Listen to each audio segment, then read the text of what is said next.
Hello health seekers, Inga from Health Origins here. So today I'm gonna show you how to make vegan cheese without nuts or soy using oats.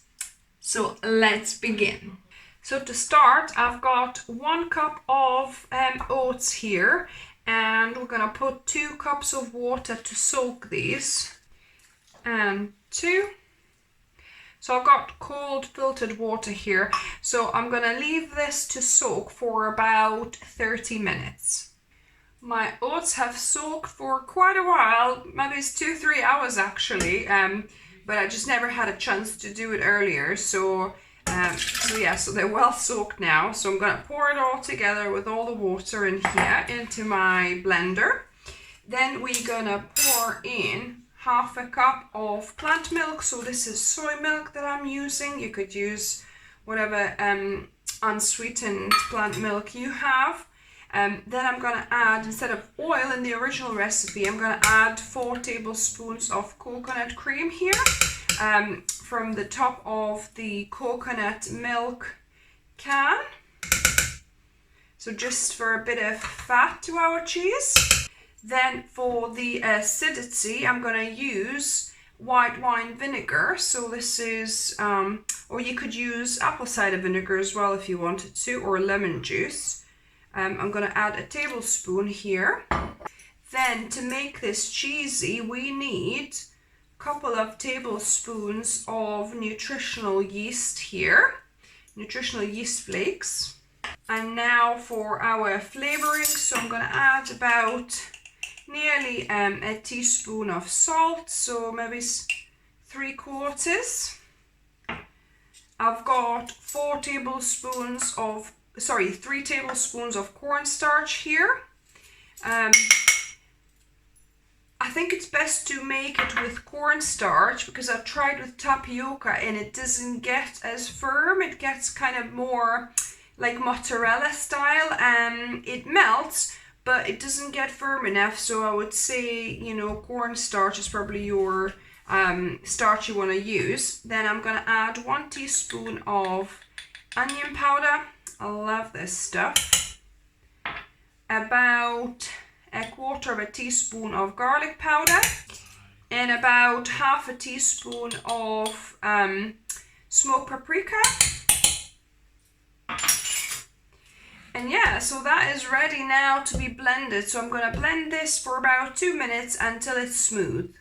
So this is now blended and smooth. I've got my hob here, so I'm gonna, actually I'll pour it in first.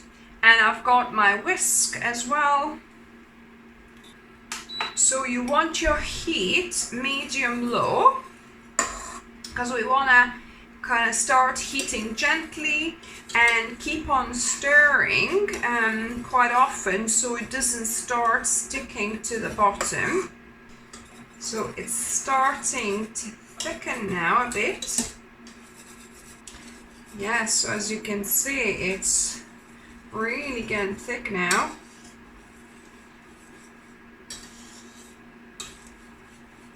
I need to keep on mixing because I can feel it starting to stick to the bottom a bit. Oh, it's getting quite hard to mix as well.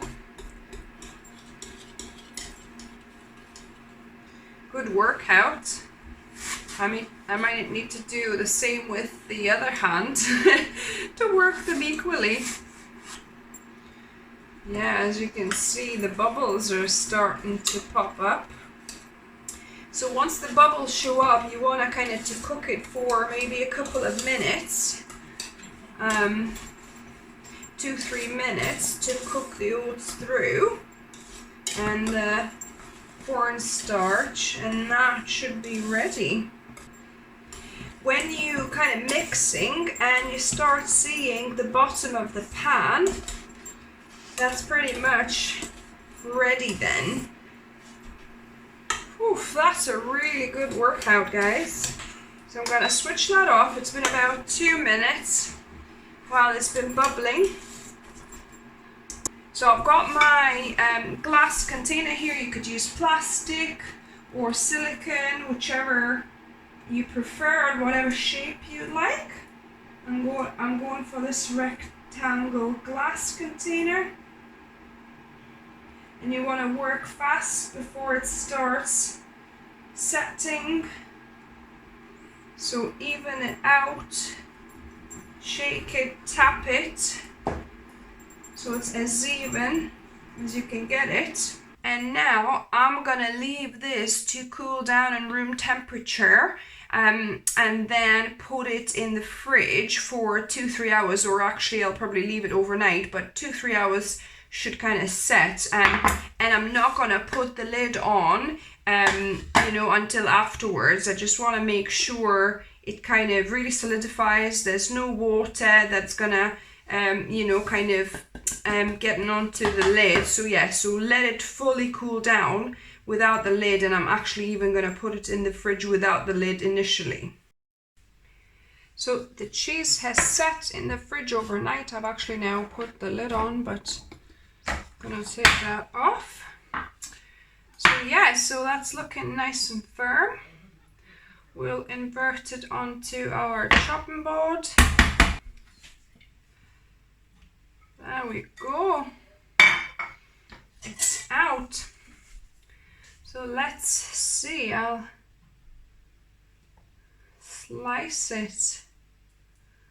Yeah, this is nice, guys. It's kind of flexible, but it's sliceable, which is what we want. Great.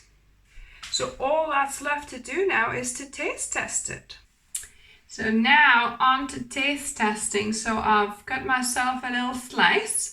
It is quite flexible and it is quite soft, so it's not your hard cheese, but I'm happy it's sliceable.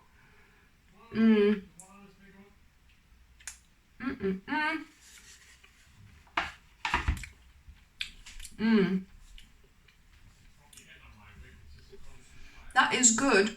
It's quite neutral. So I would say add a little bit more salt, because I've added, I think, 3/4 of a teaspoon, but maybe add a teaspoon or a teaspoon and a quarter perhaps, because cheeses, you have to have a little bit more salt in them, just because the flavor.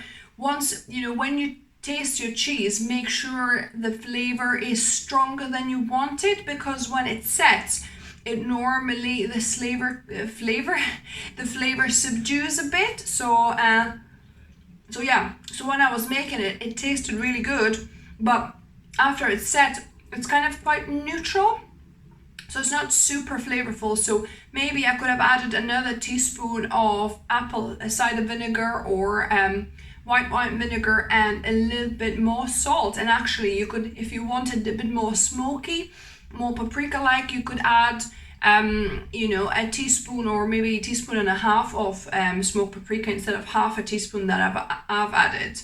So yeah, so this is definitely a great way to make vegan cheese a bit cheaper and without using nuts or soy ingredients. Oh, and I nearly forgot to mention, if you make this oat vegan cheese with tapioca starch instead of corn starch, then it's actually meltable. So you can make a cheese toasty, and once it heats up, it actually melts. So yeah, so that's great to know. I don't know if the corn starch one melts. I'll give it a try as well. But I know when I made it with tapioca, it definitely melted. So yeah, let me know if you try it. Give me a thumbs up if you like the video. If you're new to this channel, welcome and subscribe for more videos. I upload 2 videos each week. And remember, food is fuel, so be mindful of what you put in the body. Until next time.